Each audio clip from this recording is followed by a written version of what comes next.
અકલંગ ગૌશાળા પાંચોડા, તાલુકો જસદણ, જિલ્લો રાજકોટ.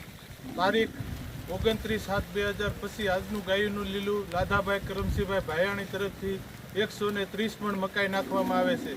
બોલ રામા પીરની જય.